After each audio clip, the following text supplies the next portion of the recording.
Hello, Aries. This is your May forecast, and it is such an incredibly important month for you, especially if you were born in March. But all of those important astrological events also affect the April born Aries as well.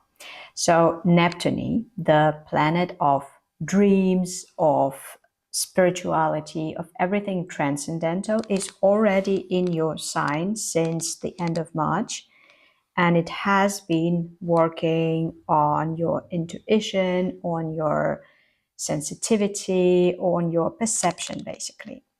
Venus is already there as well since the end of April. And together with Neptune, it is working on making you even more sensitive to everything that is beautiful and charming. Mercury is also in your sign. It's working with Neptune to also strengthen your intuition, strengthen your also intellectual curiosity. But it's also working together with the asteroid Chiron, that is a little bit more influential if you're an April born Aries. And it is bringing up topics that were possibly painful for you in the past and that may still be sensitive for you, but that you already had a chance to work on a little bit. So if you're going through some kind of a long healing process, Mercury will be helping you there and giving you ideas and allow you to make sense of what you went through.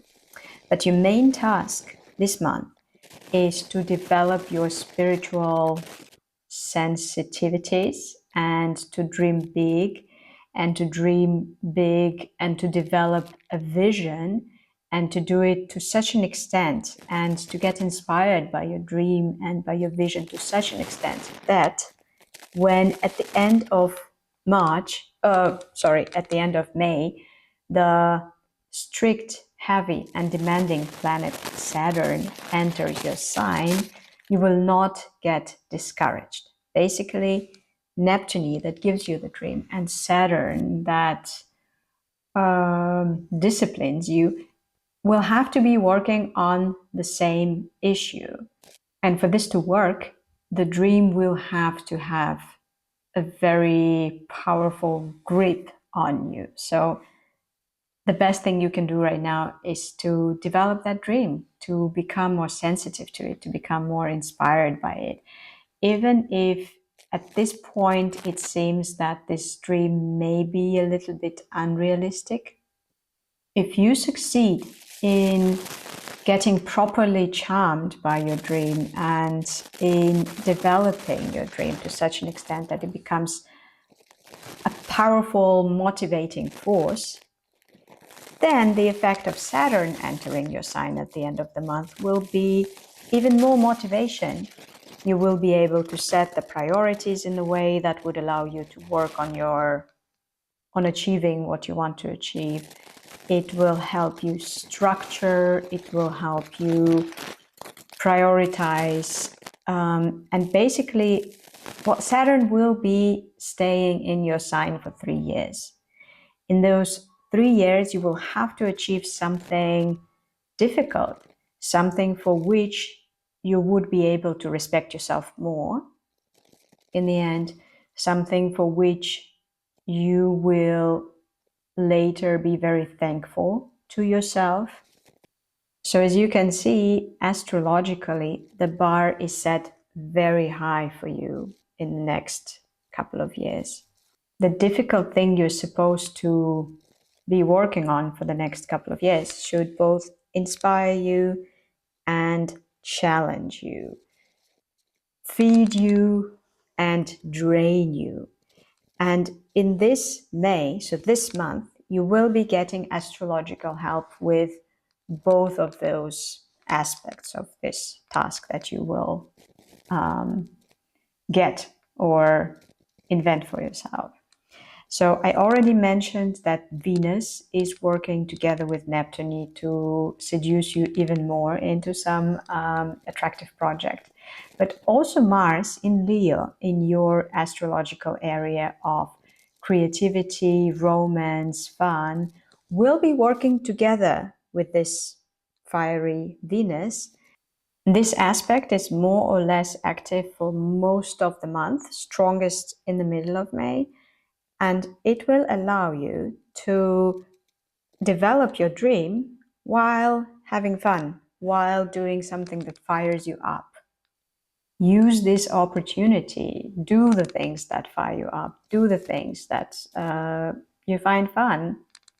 There will be another friendly, harmonious aspect that will be helping you.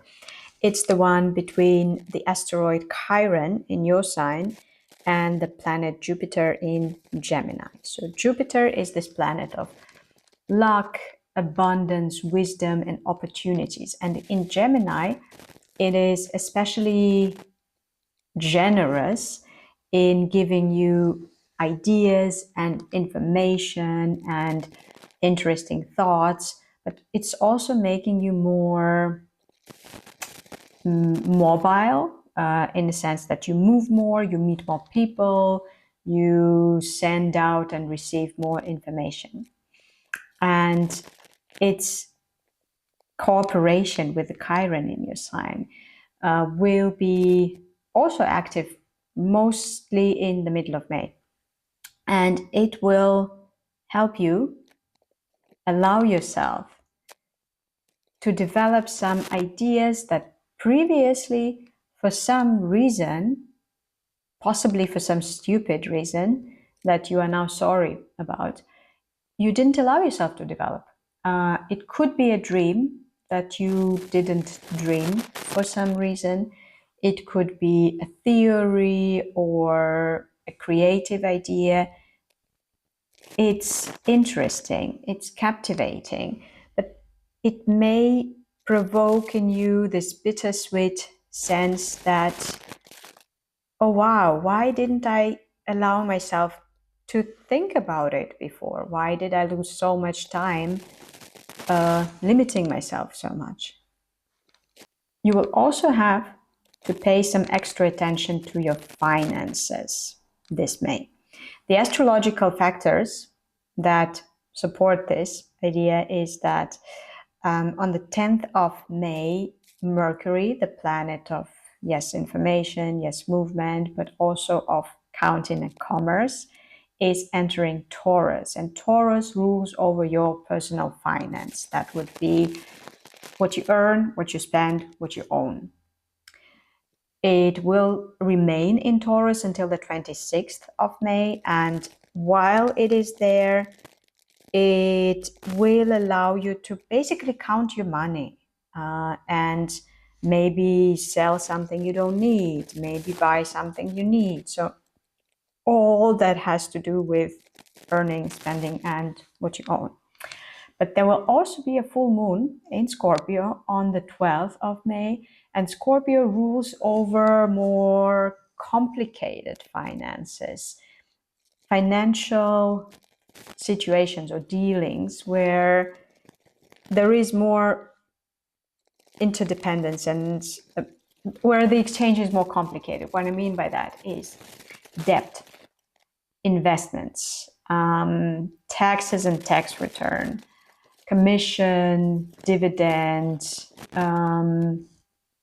whatever benefits you get from managing other people's property, or when people allow you to use their property. That is as well in your horoscope ruled by Scorpio.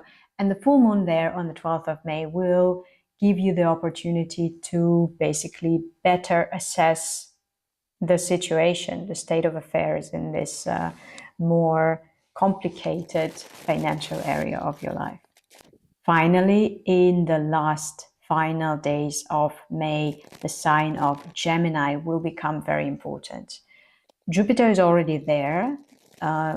It will leave Gemini in June, so the final months of Jupiter in Gemini, it is working overtime, producing for you more movement, information, exchange of ideas, communication, meeting new people, etc.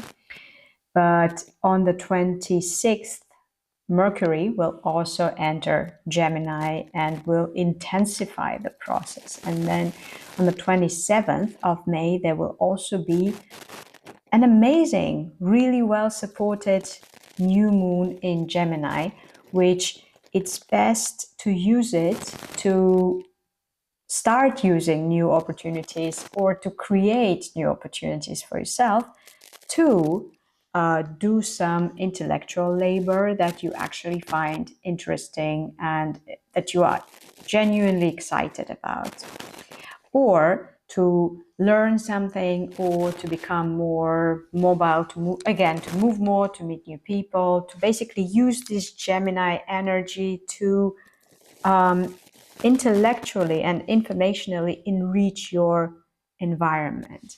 Now, next month, the important sign will be Cancer, and that for you is a completely different situation. It's more linked to home and family and your base of operations. So before that month starts, try to make the most of this Gemini abundance of movement, ideas, and communication. And as I said in the beginning of the forecast, develop your dream. Do not ignore this really once in a lifetime opportunity to dream big and to treat your dreams seriously, even if at first they don't seem realistic.